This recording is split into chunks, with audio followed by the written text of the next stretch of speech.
We are 22S Radio, the next wave of K-Beats. 22S Radio is 22smedia.com and 88.1 FM KKJZ HD3 Long Beach, Los Angeles. Thank you everyone for tuning in to the Golden Spotlight. I'm your host Rob Flores and we are broadcasting live from California State University, Long Beach. Oh, what a week, what a week. Another wonderful week at school. I'm, finally getting used to my classes, and, I know everybody at first, they're like, homework, we're back at homework after summer break, but little by little, I'm really enjoying already now. I'm getting used to the pace, and I can't wait, to, see what the semester has to offer. And speaking of what the semester has to offer, a little about the show.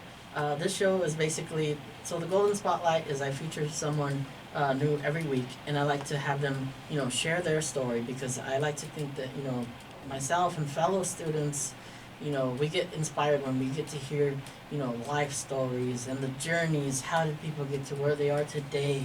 And of course, what does our campus has to offer as well? So what a cool way to do so by interviewing someone from our campus. So at this time, I would like my guest to please introduce himself. Well, my name is Dr. James Manseau Sauceda, and I'm the director of our Office of Multicultural Affairs and the founding director of our Multicultural Center, as well as a professor in communication studies. Excellent, excellent. So the first thing I like to do is have my guests start off from the beginning, starting off with life growing up in particular, where did you grow up? Did you have siblings and so forth? Certainly. I'm a product of the Compton Unified School District. I grew up in Compton. I went to all my schooling there from a family of 5, and it was quite an extraordinary place to be. It's very interesting to me because the word Compton, unless you've lived there or from my generation, has so many negative stereotypes people respond to, and it doesn't square at all with my actual experience living and growing up in Compton, including how positive and easy it was for Black and Latinos in particular to get along. How you never see those stories. Many of the professionals I've run into from Compton over the years are some of the finest leaders in their fields I've ever known. And Compton never gets credit for producing such quality people. So it's always interesting to me that people just know, as I say, a kind of stereotype about the place. But it's where I lived, it's where I grew up, where I learned lots of very important messages and lessons. Great, great. Tell us about the K-12 system. Tell us your experience, growing up in elementary, middle school. When I first grew up, the first elementary school was called Mona Park Elementary on Willowbrook. Subsequently, it's been changed to Martin Luther King as a name. It was interesting because I was, even being that young, it was hard to find my sense of place growing up in elementary school. I often felt that I didn't know as much as other students, and so I would clown around to cover up feeling inadequate. And that clowning was something I had to learn was just a shield, and that what I really needed was some educational support and help. So there were some important times, because it was in 6th grade that a teacher, despite my low grades, saw potential in me and told me that in middle school he was going to put me in accelerated classes. And I just remember thinking that was the first time someone had shown a higher expectation of who I could be. My grades didn't warrant it. He just saw that there was something beyond what I was doing, clowning around and being, I had a theatrical streak, but it was really a shield. And I thought over that summer, somehow I thought, I want to live up to that expectation. And that really changed things for me. His name was Dr. Marr, Charles Marr. And it's those mentors like that, 6th grade, that changed the whole trajectory of my life. So during elementary and middle school, would you say, did you have something that you like to take part in, like maybe sports, a certain hobby? I did. I was part of the journalism team, the Lion News, it was called. So I was part of putting together the campus newspaper. I ran track. I liked long distance track. And but those were the being part of that journalism, and also on the AV crew was a positive experience for me. Excellent. We'll get right back into this interview after this quick commercial break. Affordable, professional, and located on the second floor of the USU. Electric Hair has all of your nail and hair needs covered. For an appointment, call 562-958-4522. That's 562-958-4522. 1 in 5 students on CSU campuses experience food insecurity while in college, according to a study commissioned by CSU Chancellor Timothy White. The Associated Student Beach Pantry operates as an official food pantry for Long Beach State students. The pantry provides non-perishable food items for students in need. Also housed in the beach pantry is the Student Swap Shop program, aimed at providing students with an opportunity to swap unneeded or old school supplies. The Student Beach Pantry exists on the generous donations of students, staff, community, and corporate giving. To donate, visit asicssulb.org and search Beach Pantry.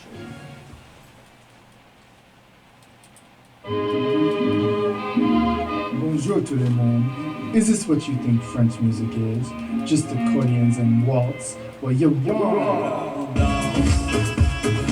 My name is Ricardo Alejandro Pulido, aka Francois, and I'm your host along with my lovely co-host Selene Castañeda, aka Kaz, and we are Francois sur la radio, bringing you SoCal, CSULB, and 22S Radio, all French or French-themed music, the good, the bad, the old, and the new, as well as info on CSULB's French Club and anything related to the French culture. Join us for un temps inoubliable, or an unforgettable time, and tune in every Tuesday from 9 to 10 p.m. A plus, mes chers amis, bonsoir et au revoir. Yours truly, Francois.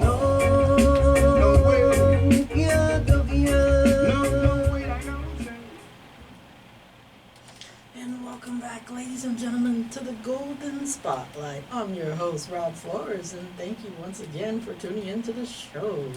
Yes, I like to interview people and get their stories because every story is unique. If you would like to catch interviews and watch my previous interviews, all of them, go to my website, robfloresmedia.com, because I've always been taught that, you never know. One day, you're going to run into somebody in an elevator that is in the profession that you want to be in and so forth, and you only got that slight amount of moments to make a first impression. You want to have your work in one place, so I try to archive all my stuff as best as possible. And now back to my interview with my guest. We went through elementary and middle school. Tell us about high school. Well, things got really exciting in high school, Dominguez High School. There was a lot of energy, a lot of cultural energy in my generation. And again, there was quite a partnership between Latinos and African American. And I remember, given my age, it was majority black, because now it's majority Latino. And so the Compton of today is very different demographically than the Compton I grew up in. But I found it very exciting, and I had some wonderful teachers who inspired poetry in me, that made me read some of the kind of literature that just ignited my inner soul, started playing music with my buds. I'm a keyboard player, and I have stuck with that over the years. So it was a time of bursting forward and out, and it was very memorable, positive. Cool. So, like in the movies and some TV shows, you have, I guess, they like to have where, I guess, they give this appearance that when we see the lunch area, you have the sports guys on one side, the rockers on one side. Did you associate with a particular group during lunch? I was, if anything, it was a kind of, you know, and it's true, there are cliques in, all the time in a high school environment as you're growing up. I kind of crisscrossed that. It's been the way my personality is. I'm kind of a bridge between different groups, culturally, emotionally, musically. So there was a kind, if anything, I guess it would be a bohemian group, you know. Remember, the counterculture is igniting. I'm in that generation. And so if there was a group, I guess it was the long hair hippie. Cool. So, you mentioned mentors. Tell us about the importance of mentors during high school, even. Oh, it's crucial, absolutely crucial.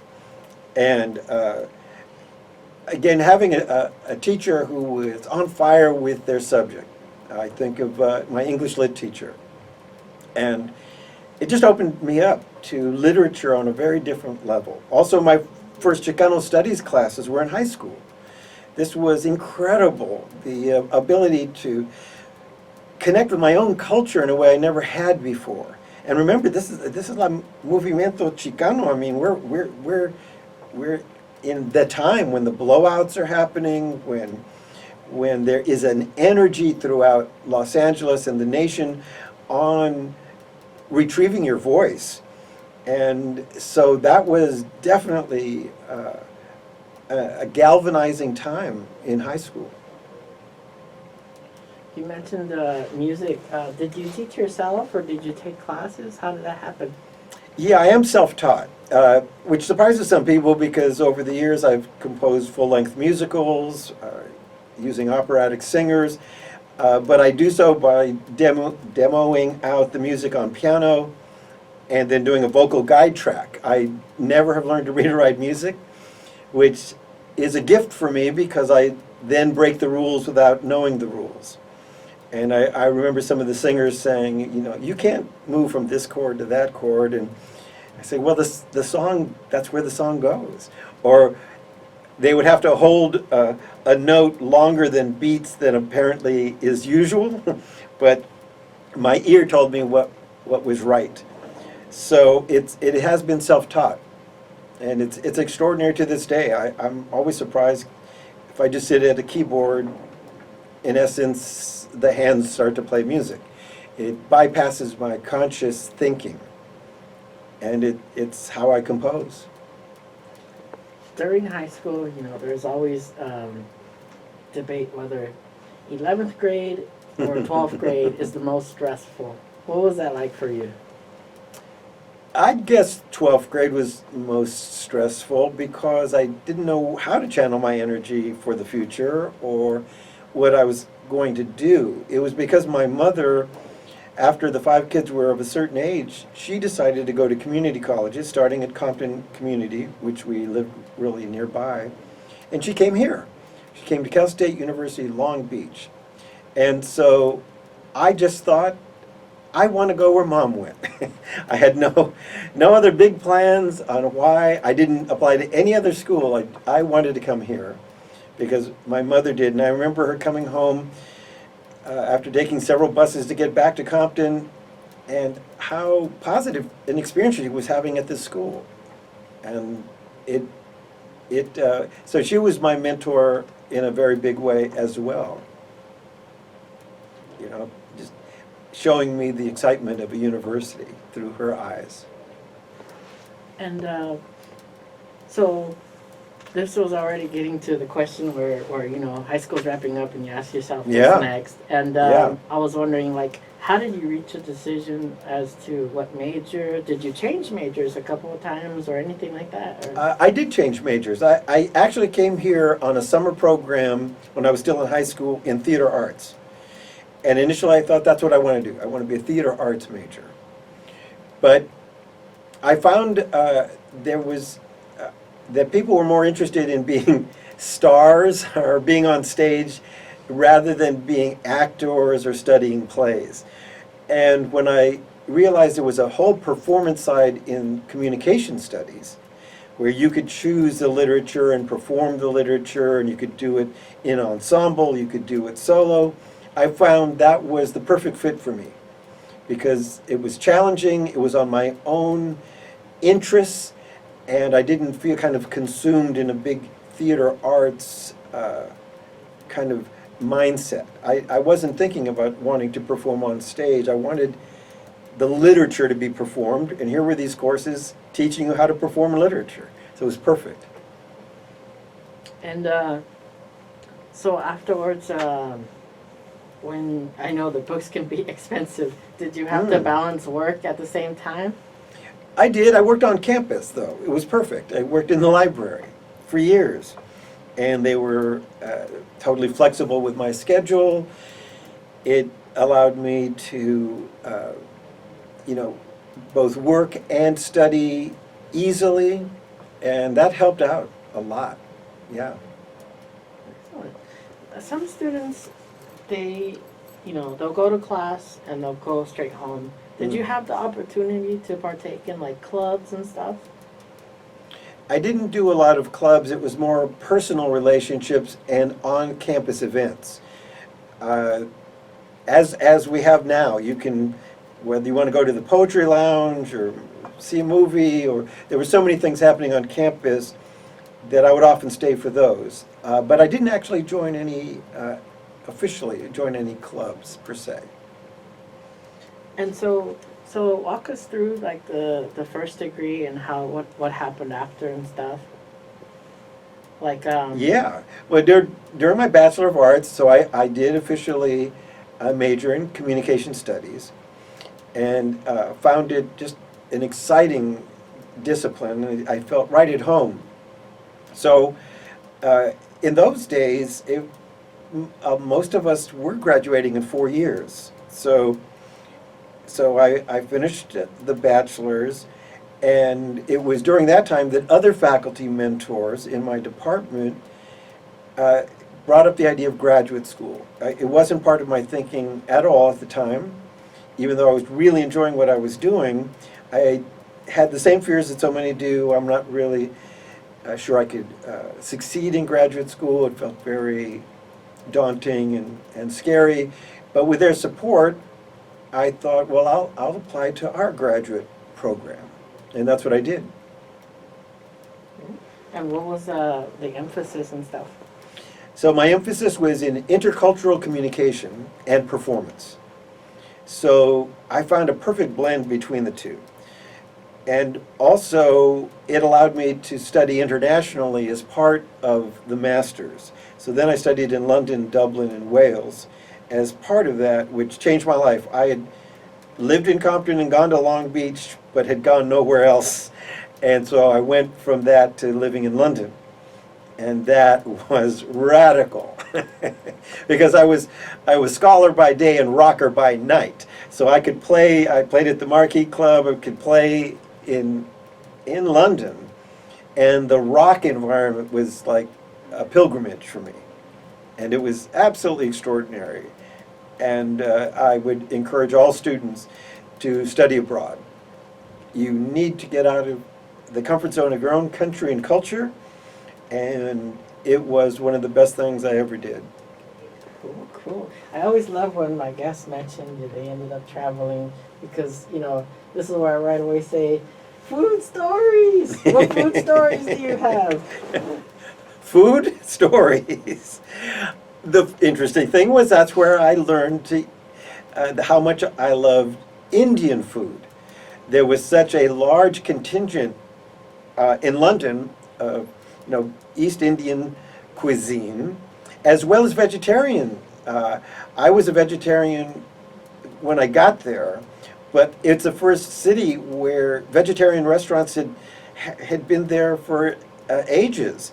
And there was a place called Cranks, which was kind of a joke that those who were vegetarian were cranks. But it was one of the best restaurants I'd ever eaten at. Also, Chinese food became very much to my palate. But that vegetarian experience, it was so easy to have great vegetarian food in London. I didn't expect that. And after London? After London, I went to Dublin. In both cases, I was studying the writer James Joyce, who's Irish, don't you know? So I went to Dublin, Ireland. And at the time, I was the only Chicano from LA studying James Joyce in Dublin. And I got to study with the Irish Nationalist Theatre. And they were performing one of Joyce's, a compilation of Joyce's Ulysses, as they said, Ulysses, there. And it was an amazing experience. Because Joyce was so highly autobiographical in this massive work, came out in 1922, called Ulysses, reinvented the possibility of literature worldwide. But you could go to so many places that are in the book. You could literally walk through the book. And I was very, very much transformed by my Dublin experience. In Wales, it was Dylan Thomas, where I was able to interview people who actually knew Dylan Thomas in his village in Larne, and go to his home where he had written some of his greatest poetry, and then back to London. It was, again, a soul transformational experience. Cool. We'll be right back after this quick break. That Long Beach State offers 151 different degrees, and annual tuition is nearly $3,000 less than the national average, leaving Long Beach State one of the best valued campuses in the nation. Even after you graduate, the average mid-career salary of Long Beach State graduates exceeds $98,000. At the beach, we know no barriers. It's a philosophy that applies to everything we do. According to the Pacific Institute, in 2015, half of the water used by the typical California home went toward landscaping. Water-hungry gardens can contribute to drought and the depletion of one of our most essential resources.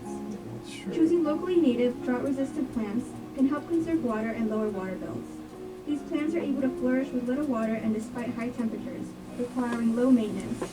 To find a list of drought-resistant plants native to your region, visit cnps.org. This message has been brought to you by the Environmental Nature Center. Quiet on the set. Can we please have quiet on the set?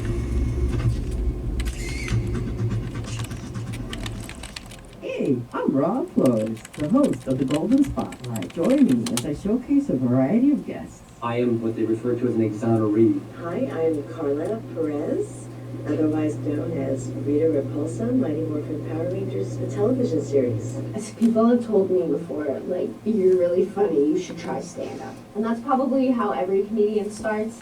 Took an EMT course 6 months later, and the next thing I know, I was a firefighter. And I do all my own music videos, I edit my music videos, I write the concepts for the most part, I direct the filming of it, etc. So I have a blast with it. Every week, someone steps into the spotlight, and it's always a new story. So join me every Monday at 2 p.m. on 22 West Radio. You never know what we have in store. Hi, I'm President Jane Close Conley. I hope you'll join me regularly for my new radio show, Up Close. I'd love for you to be part of the conversation on 22 West Radio. Be sure to catch the next episode of Up Close with President Jane Conley this Thursday, September 27th at 11 a.m. Repeating again on Sunday, September 30th at 10 a.m. right here at 22 West Radio and 22westmedia.com and simulcast on 88.1 HD3.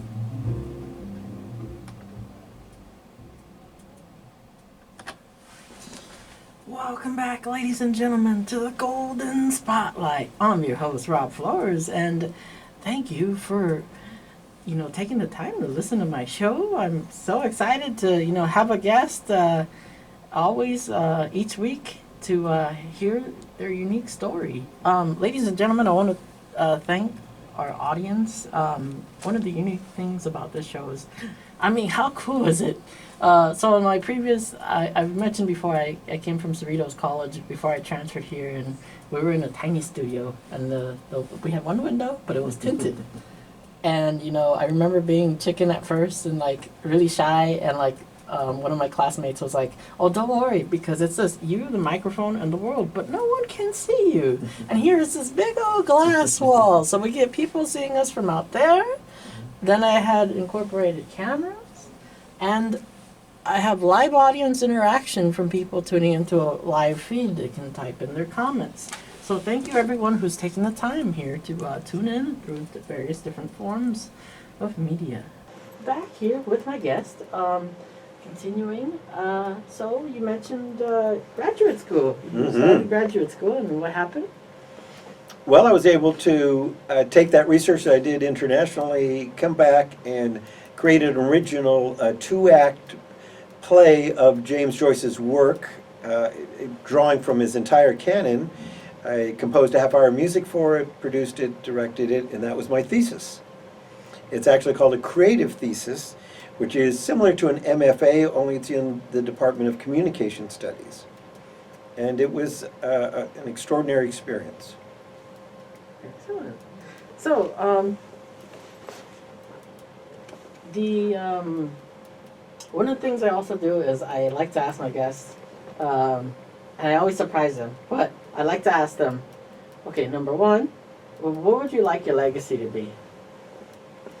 A legacy for me would be that people found a safe and brave place in the classrooms that I have been honored to teach.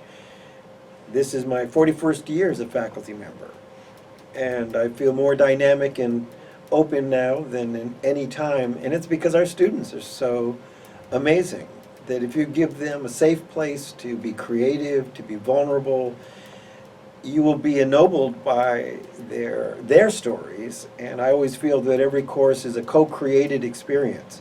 So I would hope that they would remember a class or two, or perhaps a workshop that I did, and that they were able to find their part of their own authentic voice from that experience. The other question I ask is, where do you see yourself after retirement? Continuing creative activities. I did an entire musical on Emily Dickinson, that I have enough music to do a second one. I'd like to finish that. I have 4 books on Lewis Carroll that are in manuscript that I'd like to get published. My first novel was published 2 years ago, and so I would see a continuation of new musical projects, book projects, and working closely in community relations. The work I do crisscrosses our campus with the greater community on all kinds of issues of culture. I would continue doing that. Volunteering my services, I often get to host interfaith dialogues, working with different entities. So I think that would just continue outside of the official academy. Cool. So I like to always also have, so one of the things I always think of is, I like to say, you never know who could be listening, and chances are there is a individual listening who, it turns out the particular guest that I have on the show, they relate to them so much. They're on the path that they want to be. They want to know how they can get to that same finish line you're at, where you got the degree you wanted, the type of career you wanted. Tips how to get there. Well, actually, after graduate school here, I went on to USC to get my Ph.D. And it was connected to the fact that one of the world scholars on James Joyce had just come from Harvard and was now at USC. And also because they're so interdisciplinary there, I was able to really nourish myself. The point is, after I had the PhD, I still wasn't sure what I was going to do with it. I knew I wanted to teach here back at Cal State Long Beach, but I had to, I was a part-time faculty member, an adjunct faculty member for several years because there wasn't a tenure track opening. But once that became possible and it was in my field of performance, then I found a home that gave me a different security to continue to grow. And it was because another mentor of mine in grad school, who was Dr. Carl Anatol, he became provost of the university. And after I had received tenure on this campus, a new opportunity came that was a complete 180 from my plans. Normally, as you know, you work to get tenure, and then you have a certain security. I got tenure, and the provost asked if I would invent a multicultural center on our campus. That was a huge radical change. I didn't even know the campus had been working on one. And it changed everything, that I was willing to take on that challenge, and found that it spoke to many parts of my background and personality and contribution to this campus that I couldn't have anticipated. So I guess part of it is just trust your intuition, and if an opportunity comes that at first seems like, but I've been planning a certain pathway, look into the option that maybe this new one that just came your way is actually where you belong. And it kept me on the campus. I still teach, but I get to work with so many different departments. I crisscross the campus doing professional diversity trainings, and it's just a unique situation. But I think you have to trust at times that a pretty radical choice might in fact be the one you'll find most fulfilling after all. One of the things that I always ask my guests even is, the importance of a resume and a cover letter and so forth, and the value of, I think some people sometimes underestimate the value of volunteer work. They think when they apply somewhere and they're like, well, I don't have any paid experience. Right. Well, I think you're quite right. The more and more universities are looking at holistic admissions, and that is, it's not focused as it used to be solely on GPAs or test scores. They're looking for a student who has passion to do something, someone who's worked in communities, paid or unpaid, that shows that they want to connect for the greater good, that they have more than a degree in mind. They have ideas that they think would benefit society. And I agree with you completely that I think when you write that, that cover letter, make sure it's your voice you're writing, do not be afraid to share that you've achieved some things already. You're not being egotistical. You're trying to show them that your interests have taken you into certain leadership roles, and share that with them, and how you're open to continue that.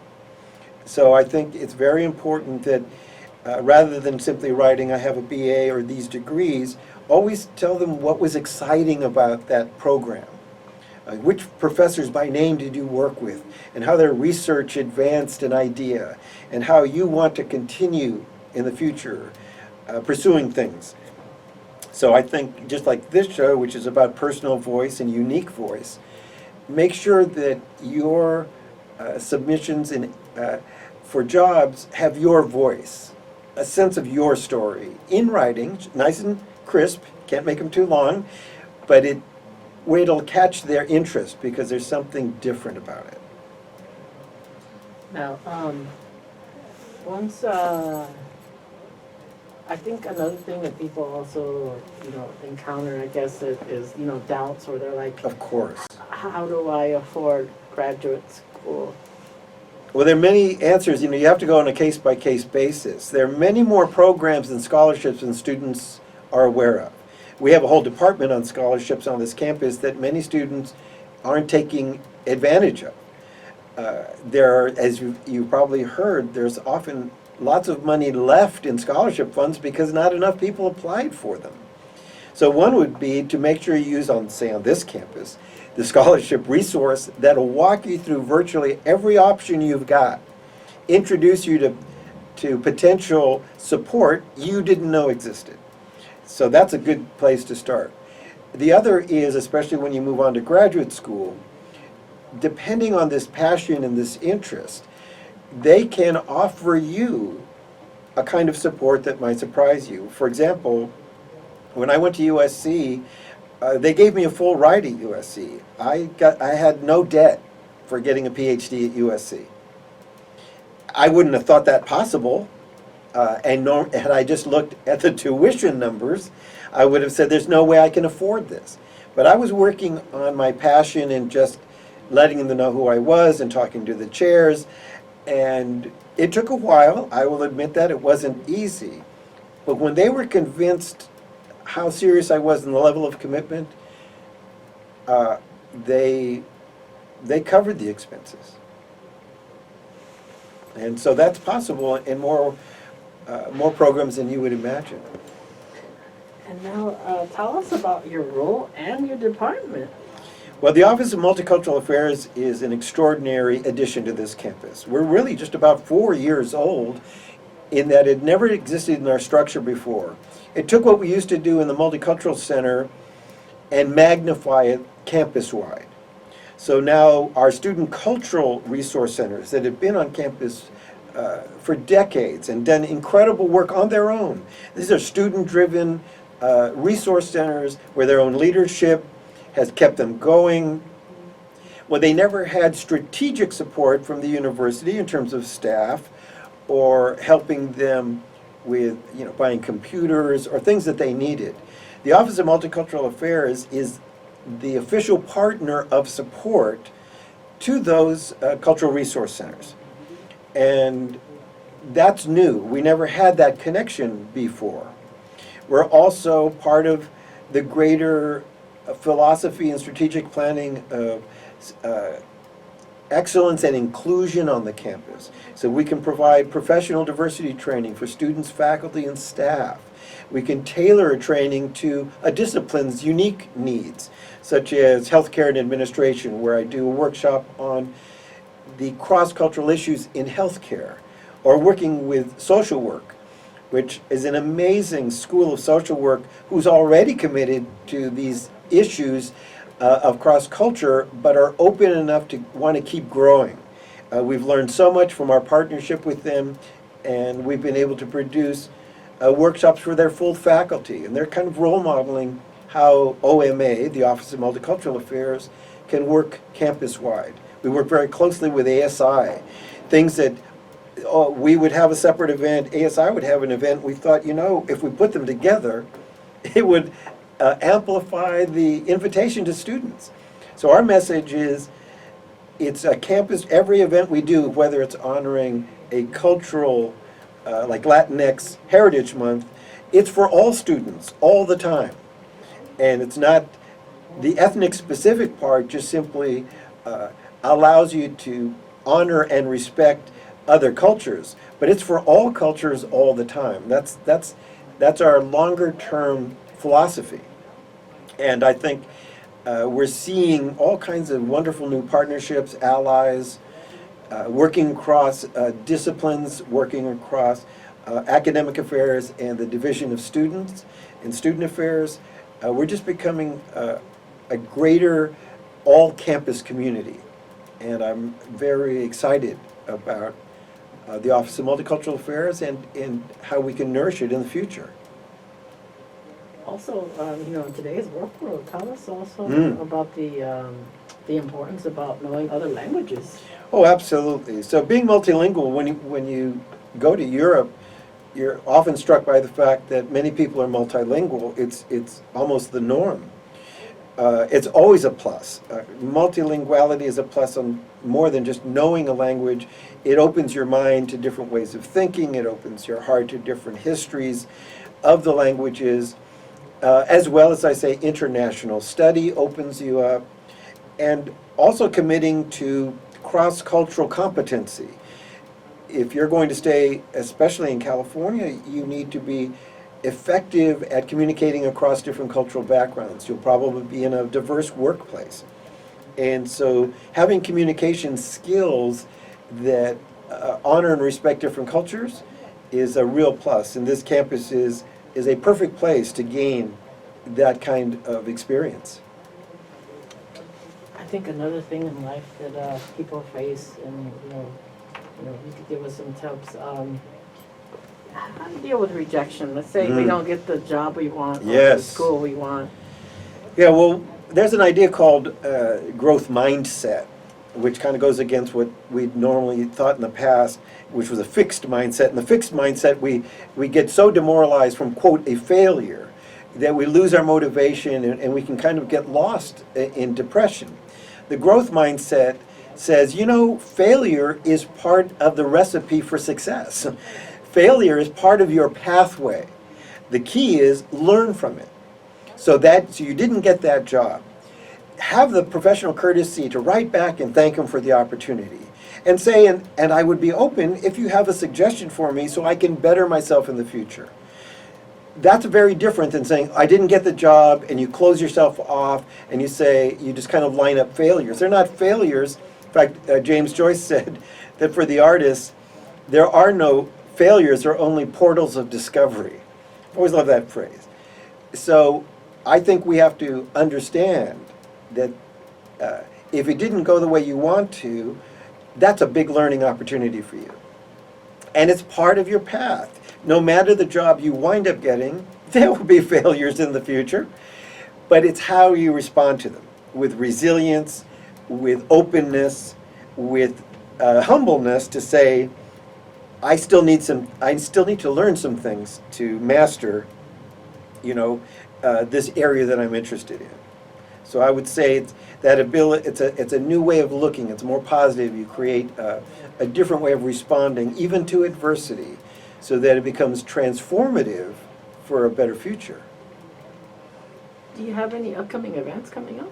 Well, the Latinx continues this month. In October, we'll have so many LGBTQI events. You can check in with the OMA website to see year-round what we do.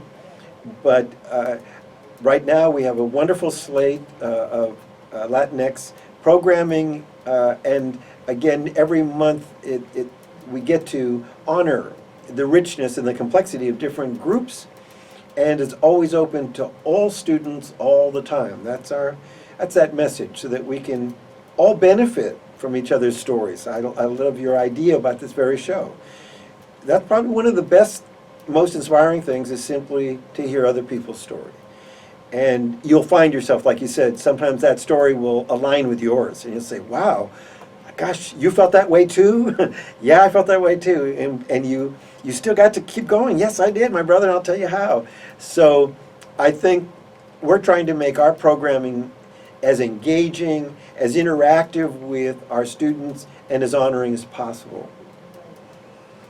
I noticed too the other day, I believe there was music and stuff. Tell us about, how popular even like the outside area of the student union now. I was just the Southwest by. Terrace, yes. Yeah, sometimes that's kind of an overlooked venue. But it's great for live performances. Recently we had like the Aztec dancers, but you've seen many cultural expressions on that Southwest Terrace. And while you're eating and you're hearing some music, whether it's drumming or, come on down those steps and just sit down, and you'll find that you'll have a rich cross-cultural experience just waiting for you. And often, again, it's in partnership, like with Beach Pride, various ASI and student clubs and orgs. We're trying to show that we're a bigger family than just one department or one club doing these events. But you're right, we've had some wonderful things. And also we're learning, especially from OMA, to always begin all our programming by honoring First Nations, and to show respect for the land we're on, Pavugna, for the Tongva Nation, and all the First Nations. So I think I'm seeing a different energy and possibility, but you're right, keep your ear open as you're walking to get some lunch, and that Southwest Terrace is likely to have something worth your time and energy. Come on down. And I noticed too, there's a lot of languages and different types of classes available here on campus as well. Absolutely, and you were talking about multilinguality. If you want to do if you're in international business, you can learn Japanese, you can learn Chinese, you can learn Thai, you can learn Khmer. We're a campus that is rich in courses that will make your connection to another country and culture. People feel highly respected if you attempt to speak in their language, even if you're still learning it. They'll see a sincere connection and they'll feel a respect. And I think that's an excellent point, that language itself is culture. And it also teaches us new ways of thinking, literally. In terms of cognitive science, another language opens up new connectivity in your own brain. Your own neurons are creating new connections. So it's a plus, plus, plus to seek out more than one language. It's amazing. I always see all these commercials and stuff about, DNA tests and Yes. stuff, and it's amazing. It was mind-blowing. I took one of those, and I was like, oh, wow. And how did you do? What'd you learn? Oh, yeah. So let's see. Were there some surprises? So I just thought I was just Mexican. Uh-huh. It says right here that I was, 17% other regions, 3% it says Ireland, 19% Yes. Italy, Greece, 20% Iberian Peninsula, and 40% Native American. Yes, that's important, because when you say Mexicano, you say Mexican, it sounds like it's one thing. But by definition, it's mestizaje. It's already a mixture of Indio and Spanish. But then there was French, and then there was Anglo, and then so I think you're onto something, and I think these DNA testing is helping people to see that we are a composite of cultures. We're made up of more than one, and learn all of them, and learn to honor all the parts of you. The Native American in you, the European in you. Don't make them adversarial, make them holistic. So I think you're right. We are composites of culture. And it's always good to remember that, because our terms make it sound as if it's just one thing, kind of a monochrome way of looking at it. But no, we're technicolor and full of rainbow opportunities. Yeah, I remember I was telling my dad, and I was like, do you know, did we have family that's right. this? And he's like, I don't know. Our family's so small. I don't know. I didn't meet There all would be of them. some generations back, yeah. But somewhere along the line, someone from Ireland interacted with your family. And that's great. That's global citizenship. I think we need to honor our roots, but understand we have a global embrace of culture at the same time. Time goes by so fast. We have 6 minutes. Okay. It's so interesting, to get as much. I like to fit as much as possible into the show. But do you have any words, for our students, our new students too? SOAR is amazing. Going through all that. Yeah. Well, our campus is an amazing place. There are so many resources and so many support systems. One of our challenges is simply getting students to know all about them and how to access them. But more and more, we are doing things to make that easier and more centralized, so that students will see partnerships of support. You go into one program, but it'll tell you about 2 to 3 others, and they'll move you into a process of support, so you need never feel lost or alone on the campus. You had mentioned clubs and organizations. One of the greatest ways to really get connected to this campus is seek out clubs and organizations of your interest, or just to get a new interest around that. You have a uniquely vibrant ASI leadership that reaches out to students and is always open to student input. So I would say it's worth your time to look and find out about all the resources. Even the Multicultural Center has a resource library there. We have over 600 movies that your fees have paid for. Come on in and see one of the great movies, check it out, take it home for a couple of weeks. Augment your Netflix with our free, so things like that people don't realize your fees have paid for this. And so this is awesome. Learn more about it. And then we've taken our library at the Multicultural Center and also distributed other other books and periodic literature to the cultural resource centers. So if you're there and you're reading about Latinos or African American, you say, "Oh, hey, is there more?" Yeah, we'll go back to the Multicultural Center. They have more there. And again, and these are materials often that you won't find in the main library. That'll be very specific. That can be very helpful. So I would say it's a campus bountiful of resource, and we're doing everything we can to make your access easier, and SOAR is an exciting way to start learning all about that.